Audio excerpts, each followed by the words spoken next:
오늘 보실 말씀은 신약성경 83면 마가복음 15장 1절부터 15절 말씀까지를 제가 한 절 읽고 여러분 한 절 읽고 교독하며 읽도록 하겠습니다. 새벽에 대제사장들이 즉시 장로들과 서기관들 곧 온 공회와 더불어 의논하고 예수를 결박하여 끌고 가서 빌라도에게 넘겨주니 빌라도가 묻되 내가 유대인의 왕이냐? 예수께서 대답하여 이르시되 내 말이 옳도다 하시매 대제사장들이 여러 가지로 고발하는지라. 빌라도가 또 물어 이르되 아무 대답도 없느냐? 그들이 얼마나 많은 것으로 너를 고발하는가 보라 하되 아버지 예수께서 다시 아무 말씀도 대답하지 아니하시니 빌라도가 놀랍게 여기더라. 명절이 되면 백성들이 요구하는 대로 귀족 한 사람을 놓아 주는 것 때가 있더니 밀란을 꾸미고 그 밀란 중에 살인하고 체포된 자 중에 바라바라 하는 자가 있는지라. 우리가 나아가서 전례대로 하여 주기를 요구한데 빌라도가 대답하여 이르되 너희는 내가 유대인의 왕을 너희에게 놓아주기를 원하느냐 하니 이는 그가 대제사장들이 시기로 예수를 넘겨준 줄 알미이러라. 그러나 대제사장들이 무리를 충동하여 도리어 바라바를 놓아달라 하게 하니 빌라도가 또 대답하여 이르되 그러면 너희가 유대인의 왕이라 하는 일을 내가 어떻게 하랴? 그들이 다시 소리 지르되 그를 십자가에 못 박게 하소서. 빌라도가 이르되 어쩌미냐 무슨 악을 하느냐 하니 더욱 소리 지르되 십자가에 못 박게 하소서 하는지라. 같이 읽습니다. 빌라도가 무리에게 만족을 주고자 하여 바라바는 놓아주고 예수는 채찍질하고 십자가에 못 박히게 넘겨주니라. 아멘. 우리 서로 인사 나누고 말씀 나눕니다. 사랑하고 축복합니다. 한 신사가 길을 걸어가다가 맹인 소녀가 동전통을 앞에 놓고 앉아 있는 것을 불쌍하게 여기게 되었다고 합니다. 그래서 지갑에서 10,000원짜리 지폐 한 장을 꺼내서 이 동전통에 10,000원짜리 지폐 한 장을 꺼내서 넣어줍니다. 그때 이 순간 소녀가 눈을 크게 뜨고 큰 액수를 보고 깜짝 놀라게 되었다고 합니다. 그때 마침 이 신사가 이 어린 소녀가 눈이 크게 뜨여지는 것을 순간 보게 된 거죠. 그래서 그 소녀에게 물어봅니다. 얘야, 너는 맹인이 아니지? 라고 묻습니다. 소녀는 얼굴이 붉어지면서 아저씨 죄송합니다. 사실은 우리 아버지 대신에 여기 앉아 있는 거예요. 라고 그 신사에게 대답을 합니다. 그러자 그 신사는 다시 그 소녀에게 묻습니다. 그러면 너희 아버지는 어디 가셨니? 라고 묻자 그 소녀는 이렇게 대답합니다. 네, 저희 아버지는 조금 전에 영화 보러 가셨어요. 라고 말합니다. 많은 사람들이 이 사회를 신뢰할 수 없다, 진실이 없는 세상이 되었다라고 이야기합니다. 잘못을 시인하고 용서를 비는 사람들보다 이 시적인 위기를 모면하기 위해서 부인하고 변명하는 사람들로 가득 찬 그러한 시대와 세상이 되어져 버렸다는 겁니다. 도산 안창호 선생님은 이렇게 말합니다. 꿈에 거짓말을 하였거든 깨어나서도 반성하라라고 말씀하고 있는 것을 보게 되죠. 또한 검은 대륙의 아버지라 불리는 리빙스턴도 이렇게 말합니다. 아이들아 진실하라라고 요청하고 있는 것을 보게 되죠. 진실이야말로 하늘로 통하는 길이다라고 말할 수 있을 것입니다. 현대의 시대를 살아가는 우리들은 진실이 없고 진리마저 외면당하는 그러한 시대를 우리가 살고 있는데 그 진리 대신 예수 그리스도를 붙들고 산다는 것이 생각처럼 쉽지 않을 때가 참 많은 것을 보게 됩니다. 예수 믿는다고 하면서 예수 믿지 않은 것처럼 살고 있다라면 우리가 진리 대신 예수 그리스도를 진리로 받아들인 것이 아니라 그냥 허울로만 알고 있다라는 점이죠. 저와 여러분들이 진리 대신 예수 그리스도를 믿음으로 살아가고 있다면 우리의 삶이 진리 대신 예수 그리스도를 드러내는 진실된 삶을 살아가는 우리 모두의 삶이 되어지시기를 주의 이름으로 부탁드립니다. 특별히 오늘 성경의 말씀을 보면 예수님께서 십자가에 달리시기 전 빌라도에게 재판을 받는 과정들을 오늘 설명하고 있고 또한 예수님께서 이 빌라도의 법정에서 결국 풀려나지 못하고 도리어 바라바가 풀려나는 내용을 오늘 기록해 놓고 있는 그러한 모습을 봅니다. 오늘 본문의 말씀을 통해서 진실을 무너뜨리는 그러한 무리들의 모습을 통해 우리는 어떤 길을 걸어가야 될지를 다시 한번 살펴보는 은혜가 있으시기를 주의 이름으로 부탁드립니다. 먼저 우리가 읽었던 1절 말씀을 다시 한번 읽어보겠습니다. 1절의 말씀입니다. 새벽에 대제사장들이 즉시 장로들과 서기관들 곧 온 공회와 더불어 의논하고 예수를 결박하여 끌고 가서 빌라도에게 넘겨주니. 아멘. 이른 새벽에 대제사장들은 다른 공회 의원들과 함께 심의를 마치고 이제 다시 공식적인 공의회를 열고 있는 모습을 보게 되죠. 그래서 온 공의회와 더불어 의논하고라는 말은 지금 일부 공회원들과 더불어 종교 지도자들, 일부 공회원들인 정치 지도자들이 야합하여서 지금 불법적으로 심판, 다시 말하면 불법적인 성격의 재판을 하였음을 증명해주는 문구다라는 사실이죠. 왜냐하면 이게 정식 재판이었다라면 온 공회가 함께 재판에 또한 이 사안을 두고 의논하는 것이 당연한 일일 것이었음에도 불구하고 일부 공회원들과 종교 지도자들이었던 대제사장들과 서기관들이 그들이 야합하여서 이 심판을 하고 재판을 열었던 그러한 내용들을 봅니다. 어느 정도 마무리되자 어떠한 일을 하냐면 방금 읽었던 1절 말씀처럼 온 공회를 모아서 그들의 의견을 중지하고 다시 말하면 의견을 모으고 있는 그러한 모습을 봅니다. 그리고 더불어 의논하고 예수를 결박하여서 어디로 가냐면 빌라도의 법정으로 끌고 가서 넘기고 있는 그러한 모습을 보게 되죠. 어찌 보면 그들은 예수님을 죽이고자 원하였지만 증거를 확보하는데 어려움이 있었던 걸로 보여지고, 그리고 형식적으로나마 공식적인 절차를 거쳐서 이른 새벽에 공회원을 모이게 하고 의견을 수렴하고 그래서 빌라도의 법정으로 예수를 넘기고 있는 그러한 모습을 보게 됩니다. 이러한 이유는 다른 것이 아니라 종교적인 재판은 가능하지만 사형 선고를 내리는 일에 있어서만큼은 로마의 결정을 따라야 했기 때문입니다. 그래서 로마 정부에 넘겨서 사형 선고를 받게 하고자 하는 그러한 일련의 과정들을 밟겠다라고 그들은 말하고 있는 것을 보게 되죠. 사내들인 지도자들은 사형 판결을 얻어내기 위해서 예수님을 빌라도에게 넘기고 있는 모습을 봅니다. 특별히 빌라도는 주 26년부터 36년 정도 약 10년간 유다 땅을 통치했던 총독으로서의 역할을 감당합니다. 그런데 오늘 성경에 보니까 이 유대 총독에게 예수님께서 넘겨가고 빌라도는 예수님께 여러 가지 질문을 하고 있는 것을 보게 되는데, 그 가운데 가장 큰 질문을 오늘 마가는 기록해 놓고 있는데 그의 질문이 뭐냐면 네가 유대인의 왕이냐라는 질문이었다는 사실입니다. 종교 지도자들이었던 대제사장들의 질문 속에서도 종교적인 성향을 띠며 뭐라고 이야기하냐면 네가 찬송받을 이의 아들 그리스도냐, 너가 하나님의 아들 그리스도가 맞냐, 메시아가 맞냐 라고 질문을 던졌습니다. 분명한 것은 그 종교적인 질문을 던졌던 종교적인 의도로 성격을 띠고 있었던 이 질문이었다라면 빌라도도 동일하게 비슷한 질문을 하고 있는데 네가 유대인의 왕이냐라는 질문을 합니다. 그런데 빌라도의 질문은 종교적인 성향의 문제가 아닌 정치적인 영향의 문제를 가지고 지금 묻고 있는 것을 보게 됩니다. 그런데 예수님은 그에게 뭐라고 이야기하고 계시냐면 네 말이 옳도다라고 하면서 우리는 이것을 두고 우문현답이다라는 표현을 쓰는 것이 맞을 것 같고, 또 다른 표현으로 한다라면 예수님은 두루뭉실하게 예수님은 대답하고 있는 그러한 모습을 보게 됩니다. 왜냐하면 예수님 당시만 하더라도 자신이 메시아다라고 이야기하며 로마 정부와 이스라엘을 곤란하게 만들었던 일들이 여러 가지 있었던 것을 보게 되죠. 특별히 예수님과 더불어 유월절에 행해지는 이 전례에 따라 죄수를 한 명 풀어주는 사건이 등장하는데 7절 말씀에 보면 바라바라 하는 인물이 등장합니다.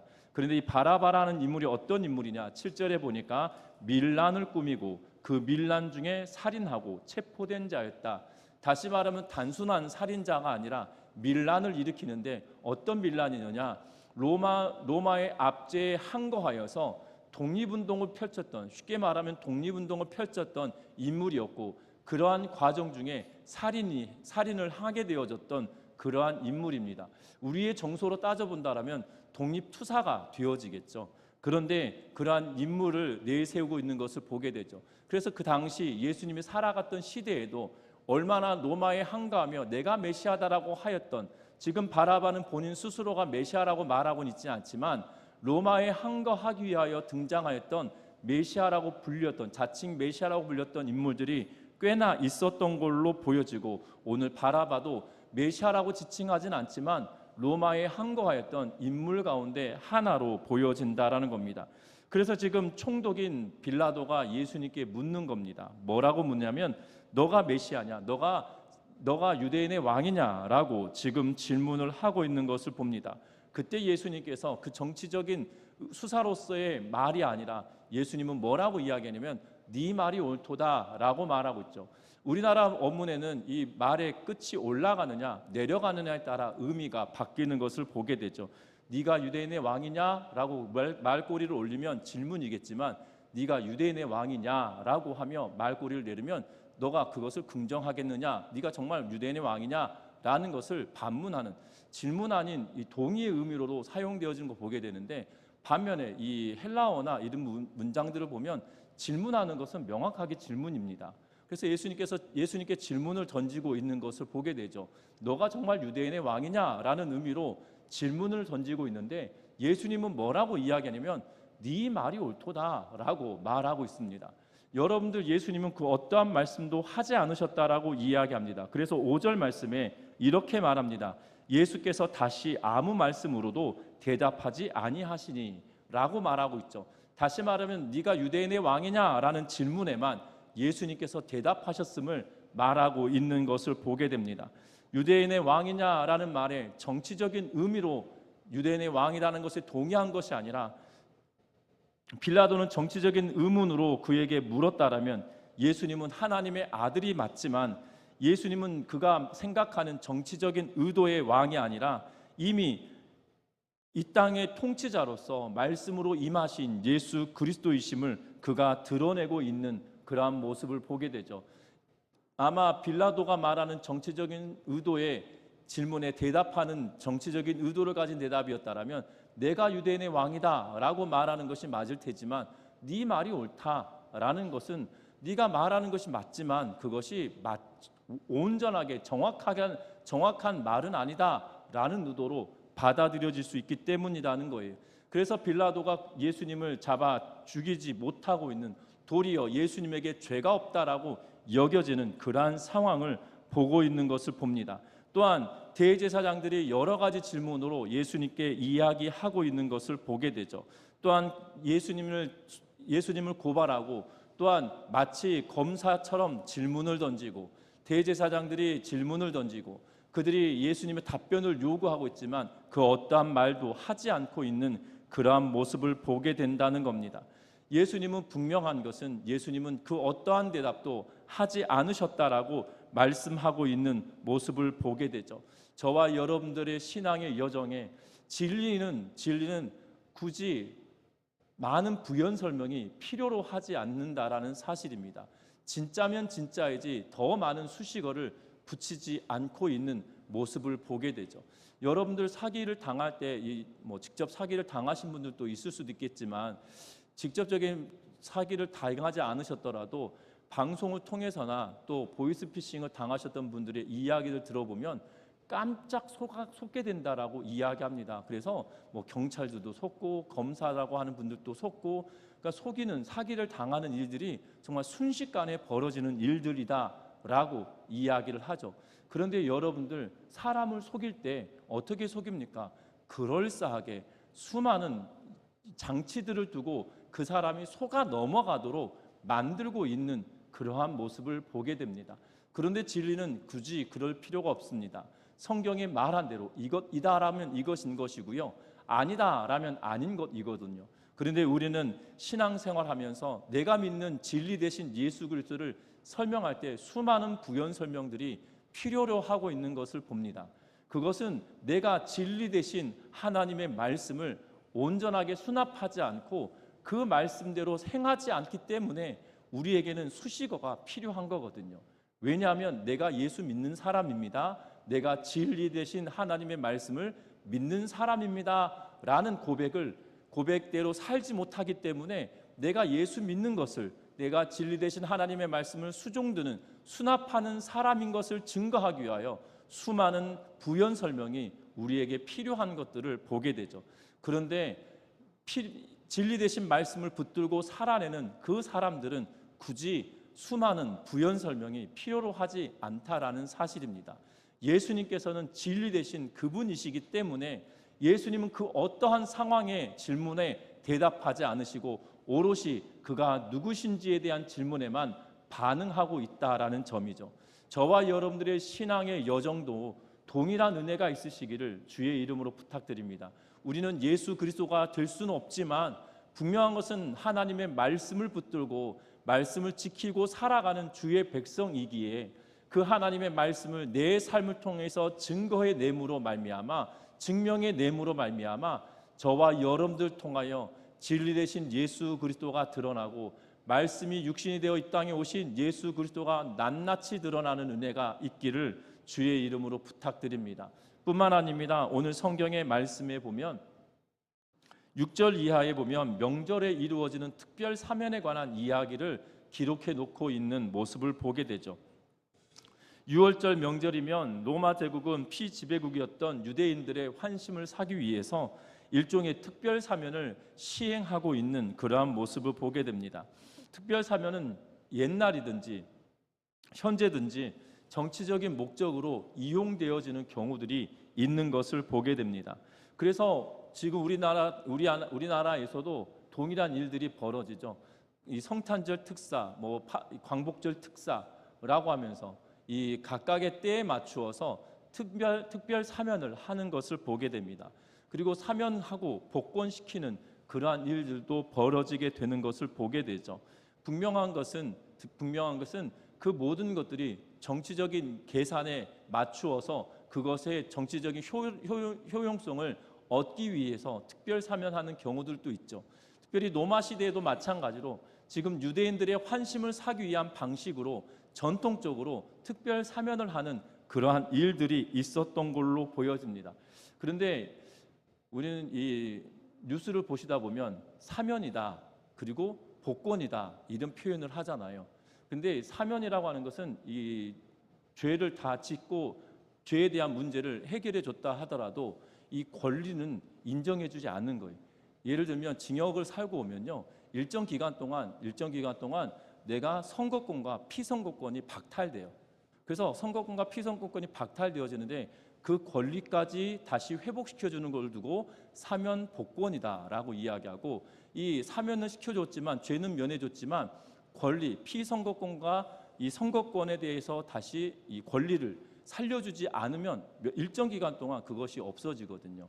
그래서 이 지금이야 사면 복권 이런 의미가 있지만 예수님 시대에는 본인이 무슨 장관을 하겠다라고 해서 투표를 하고 그런 시대가 아니니까 그냥 사면만 있는 상황이겠죠.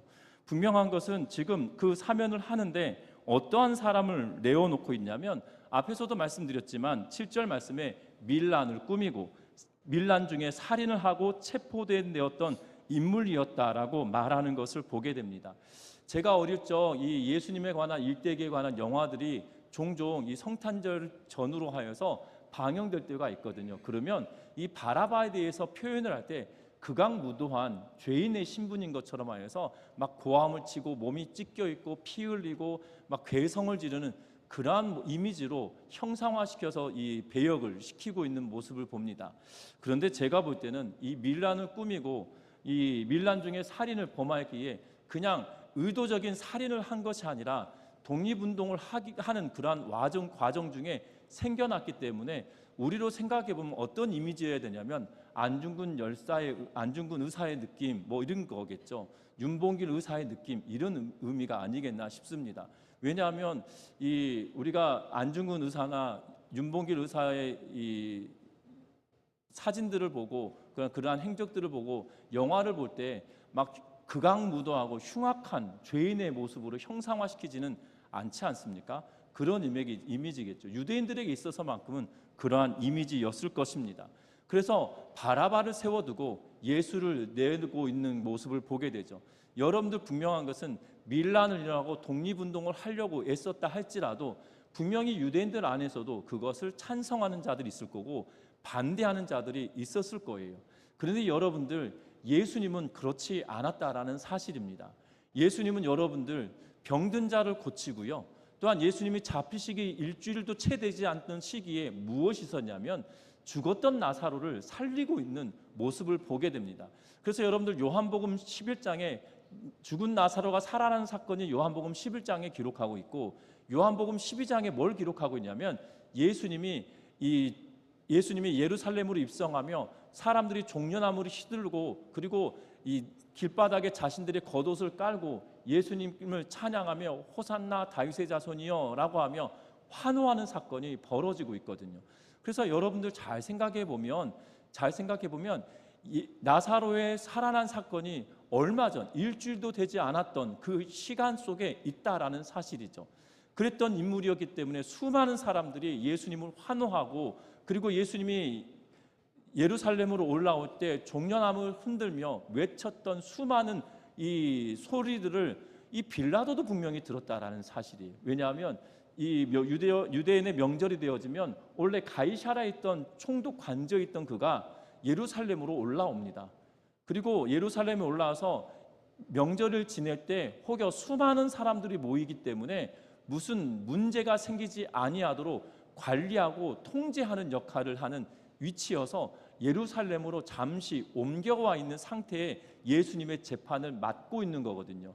다시 말하면 빌라도가 명절이 시작되어지기 전에 있었던 이 사건에 대하여 전혀 몰랐다라는 것은 있을 수 없는 일입니다.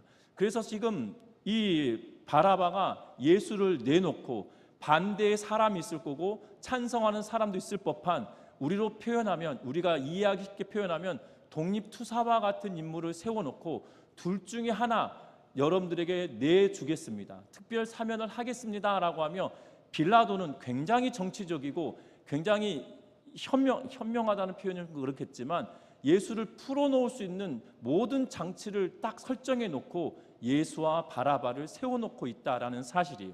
그런데 놀라운 것은 어떤 일이 벌어지냐면, 오늘 성경의 말씀을 읽어봅니다. 8절 말씀을 읽어봅니다. 8절 읽어봅니다. 무리가 나아가서 전례대로 하여 주기를 요구한대. 지금 무리들이 나타났습니다. 수많은 무리가 지금 빌라도가 내어놓은 바라바와 예수 앞에 서 있는 것을 보게 되죠. 그리고 뭐라고 이야기하고 있냐면 11절 말씀도 같이 읽어봅니다. 11절 말씀입니다. 그러나 대제사장들이 무리를 충동하여 도리어 바라바를 놓아달라 하게 하니. 아멘. 지금 어떤 일이 벌어지냐면 무리들로 말미암아 예수를 죽여라라고, 도리어 바라바를 놓아달라라고 외치는 것을 봅니다. 그런데 놀라운 것은 빌라도가 이 모든 상황을 알고 있죠. 그래서 9절과 10절에 이렇게 말합니다. 빌라도가 대답하여 이르되 너희는 내가 유대인의 왕을 너희에게 놓아주기를 원하느냐 하니, 이는 그가 대제사장들이 시기로 예수를 넘겨준 줄 알미라 라고 말하고 있죠. 이미 빌라도는 이 상황을 읽고 있는 거예요. 예수가 죄가 있어서 여기 온 것이 아니라 대제사장들의 시기로 말미암아 여기 왔기에 이들이 원하는 대로 풀어줌으로 예수도 풀어주고 백성들이 원하는 대로 해주는 두 가지를 다 이루겠다라는 심산으로 예수를 세워놓고 바라바를 세워놓고 있는 모습을 보게 된다는 거예요. 그런데 빌라도의 의중과 상관없이 어떤 일이 벌어지냐, 바라바를 내달라고 이야기하고, 심지어 뭐라고 이야기하냐면 13절 말씀도 읽습니다. 그들이 다시 소리 지르되 그를 십자가에 못 박게 하소서. 아멘. 뭐라고 이야기합니까? 다시 소리를 지릅니다. 그런데 그들이 뭐라고 이야기하냐면 십자가에 못 박으라 라고 말하고 있는 것을 보게 되어져요. 예수를 십자가에 못 박으라고 무리들이 외치고 소동을 일으키고 있는 그러한 모습을 보게 됩니다. 어찌 보면 그들 모두가 대제사장들에 의하여서 움직여지는 인물들도 있을 겁니다. 왜냐하면 예루살렘에 모였던 사람들이 이 정치적인 의도에 의하여서 다 예수를 죽여야만 한다고 생각하는 사람들만 있는 것이 아니었기 때문이에요. 왜냐하면 유대인의 명절이었던 유월절이 다가오므로 원근 각처에서 각 나라에서 왔던 사람들이 와 있던 시기였기 때문이에요. 그래서 수많은 사람들이 그곳에 모여 있습니다. 그리고 예수님이 예루살렘으로 입성할 때 호산나 다윗의 자손이여 찬송하리로다라고 하며 수많은 군중들이 외치고 나아갈 때 왜 저 사람을 그렇게 높이냐라고 이야기할 때 수많은 사람들이 이렇게 말했겠죠. 저 사람 나사로 살린 사람이잖아.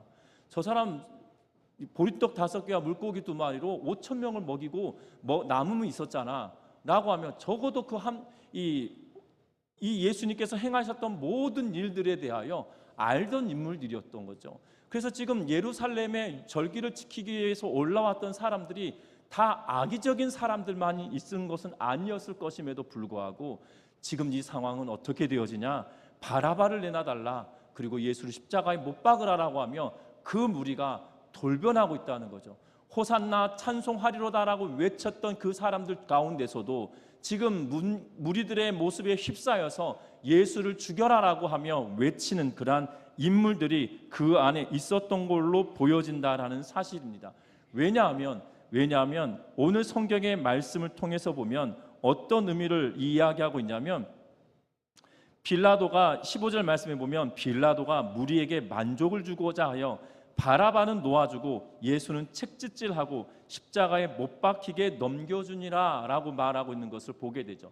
여러분들 지금 군중재판을 하고 있는데 그 군중재판의 대부분의 사람들이 바라바를 내어주고 예수를 십자가에 메어달라라고, 예수를 십자가에 못 박게 하라는 외침이 너무나도 강렬했음을 말하고 있는 것을 보게 된다는 겁니다. 예수님이 예루살렘에 입성할 때 열광적으로 호응했던 것을 생각하면 지금의 이 상황은 전혀 다른 정반대의 결과가 나아져 있는 그러한 모습을 보게 됩니다. 어찌 보면 호산나 다윗의 자손이여 찬송하리로다라고 호응하였던 이들이 어찌 보면 반역을 일으키고 있는 거죠. 배반을 하고 있는 것처럼 보여지고 있다라는 사실입니다. 어찌 보면 비밀리에 진행된 재판에 이르러서는 이른 아침부터 시작하여서 빌라도의 법정에 설 때까지는 예수가 죽임을 당할 수 있지 않았을 수도 있어요.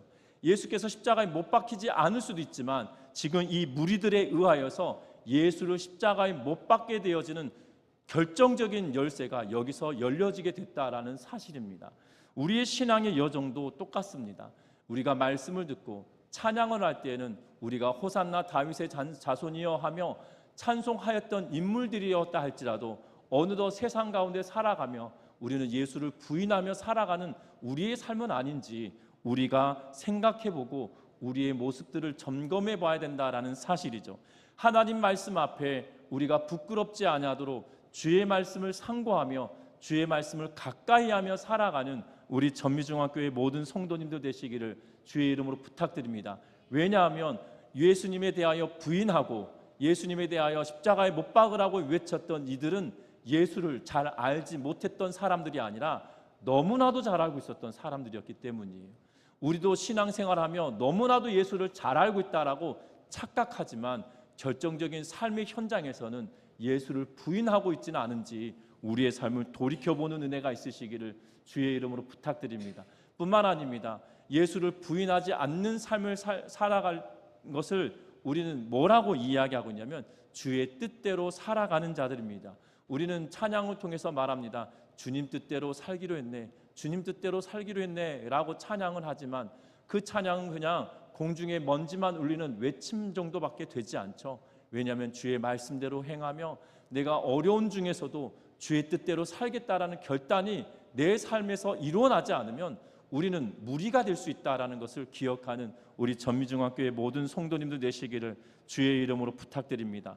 예수가 아닌 바라바를 풀어달라고 외치는 그들과 다를 바가 없다라는 것을 기억하면서 저와 여러분들이 그 자리에 서지 아니하도록 주의 말씀 앞에 충성되게 살아가는 우리 모두가 되시기를 주의 이름으로 부탁드립니다. 더 놀라운 점은 예수님의 오늘 반응입니다. 앞에서도 말씀드렸다시피 예수님께서 네 말이 옳도다라는 말씀 외에 오늘 1절부터 15절 말씀까지 예수님의 말씀 자체가 없습니다. 제가 어렸을 때는 다 이 새로 쓰기 성경이었고 제가 대학 갈 때쯤에는 이렇게 고등학교 2, 3학년 대학 갈 때쯤에 가로 쓰기 성경이 되면서 깜짝 놀랐던 게 뭐냐면 갑자기 성경책에 다 까망색이었는데 빨간색 글씨가 신약 성경에 등장하기 시작합니다. 이 빨간색 글씨 뭐냐면 예수님이 하신 말씀, 예수님이 직접적으로 하셨던 말씀을 이 색깔을 표현해서 써놓은 거거든요. 저는 개인적으로 그냥 까만 걸로만 있는 게 개인적으로 좋습니다. 근데 빨간 게 있으면 이게 그냥 이게 예수님의 말씀이었구나 하고 그냥 스쳐 지나가 버리는데, 이게 꼼꼼하게 까만 것이면 꼼꼼하게 읽어갈 수 있어서 더 좋은데, 대부분의 성경이, 신약 성경은 예수님의 말씀 빨간색으로 되어 있는데요. 여러분 15장 딱 보세요. 한눈에 보기들 1절부터 15절까지 예수님의 말씀이 그 빨간 글씨는 딱 네 말이 옳도다 요거 말고는 없습니다. 예수님은 지금 변명하실 수 있을 거예요. 왜냐하면 예수님께서 억울하시잖아요. 그럼 억울하면 어떠합니까? 하소연도 했다가 울부짖었다가 내가 잘못하지 않았다는 것을 증명하기 위해서 수많은 이야기들을 분명히 해야 할 것입니다. 그렇지 않겠습니까? 그런데 여러분들 지금 15장뿐만 아니라 14장에서도 재판을 받으시는 그 와중에도 14장 53절 이후부터 보면 예수님의 말씀이 딱 많지 않아요. 그냥 예수님께서 대답하는 사건이 몇 절 되지 않습니다. 지금 쭉 보시면 여러분들 성경에 빨간 표시가 되어지지 않은 게 훨씬 더 많은 것을 보게 되죠. 내가 잘못하지 않았다, 내가 무죄다라는 것을 증명하고 외치고 또한 그들에게 항변하고 해야 될 것이지만, 예수님은 아무것도 하지 않으시고 도리어 그들의 질문에 예수님의 대답은 본인이 메시아인 것을, 그리스도인 것을 드러내는 상황에서만 대답하고 있는 그러한 모습을 보게 됩니다. 왜 그 대답만 하고 계시는 걸까요? 바로 메시아가 이 땅에 오신 목적은 십자가에 매어 달리기 위한 그 이유 때문에 이 땅에 오신 거거든요. 예수님이 이 땅에 오심은, 예수님께서 메시아로 이 땅에 오신 것은 십자가에 매어 달려서 그의 백성들의 죄를 사하기 위하여, 자기 백성들을 위하여 이 땅에 오신 분이시기 때문에 그 목적에 부합한 것에만 대답하시고 계셨다라는 사실이에요. 그래서 예수님은 침묵으로 여전히 일관하고 계시는 모습을 보게 되죠. 예수님은 그가 행하셨던 일들에 대하여서 자초지종 설명한 것이 아니라, 내가 무죄인 것을 설명하고 해명한 것이 아니라, 목적에 합한 예수님께서 이 땅에 오신 목적에 부합한 질문에만 대답하며 내가 이것을 위하여 왔다라는 사실들을 끊임없이 우리에게 알리고 있는 그러한 모습을 보게 됩니다. 그러한 와중에 예수님은 비겁한 판결을 받게 되죠. 빌라도가 그들이 예수께서 무죄인 것도 알고, 또한 대제사장들이 시기하여서 예수를 죽이려 하는구나라는 사실을 이미 알고 있음에도 불구하고 책임을 면하려고 하는 판결 앞에서도 예수님은 그 어떠한 말 한마디도 하지 않고 계시는 그러한 모습을 보게 된다는 겁니다. 왜 그렇습니까? 바로 예수 그리스도는 말씀대로 이 땅에 오셔서 말씀 앞에 순종하는 자였기 때문이라는 사실이죠. 저와 여러분들의 신앙의 여정도 이 예수 그리스도의 모습을 본받으며 살아가는 은혜가 있기를 주의 이름으로 부탁드립니다. 어떠한 순간입니까? 내가 나를 보내신 이의 목적에 합하게 살아가고 그 어떠한 변명도 어떠한 말도 하지 않으며 순종을 끝까지 침묵으로 순종하며 나아가고 있는 모습을 보게 된다는 거죠. 저와 여러분들의 신앙의 여정도 정말 침묵으로 순종하는, 끝까지 믿음으로 순종해 나아가는 우리 전미중앙교회 모든 성도님들 되시기를 주의 이름으로 부탁드립니다. 우리가 순종하지 않으면 변명만 늘어나게 되어집니다. 순종하지 않기 위하여 내가 이 순종하지 않았던 이유를 구구절절 설명해야 하거든요. 여러분들 그것이 아닙니다. 순종은 변명의 필요가 없이 묵묵하게 그냥 하는 것이에요. 저와 여러분들의 믿음이 정말 침묵에 순종을 해가는, 그냥 주의 말씀을 붙들고 주의 말씀대로 주님께서 나에게 가라 하시면 가고 멈추라 하면 멈추는, 구구절절 설명이 필요 없이 나에게 주신 사명에 부합하여 말씀대로 행하겠다라는 그 순종의 자리에 끝까지 나아가는 우리 전미중앙교회 모든 성도님들 되시기를 주의 이름으로 부탁드립니다.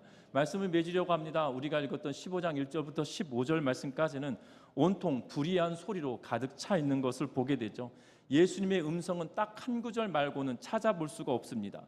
불법적인 재판의 소리, 그리고 무리들이 예수를 십자가에 못 박으라고 하는 소리, 그리고 조소와 시기와 거짓 고소들, 모함, 그리고 이 모든 것들로 인해서 일사천리 예수님이 판결받고 있는 그러한 상황들을 보죠. 이 상황 속에서 우리는 무리에 속한 자가 아니라 예수의 편에 속하여서 끝까지 순종하며 말씀대로 살아가는 우리 전미중앙교회 모든 성도님들 되셔서 예수를 십자가에 못 박는 주인공들이 아니라 예수와 함께 부활의 자리에 참여하는 믿음의 백성들의 삶이 되어지시기를 주의 이름으로 부탁드립니다. 기도합니다.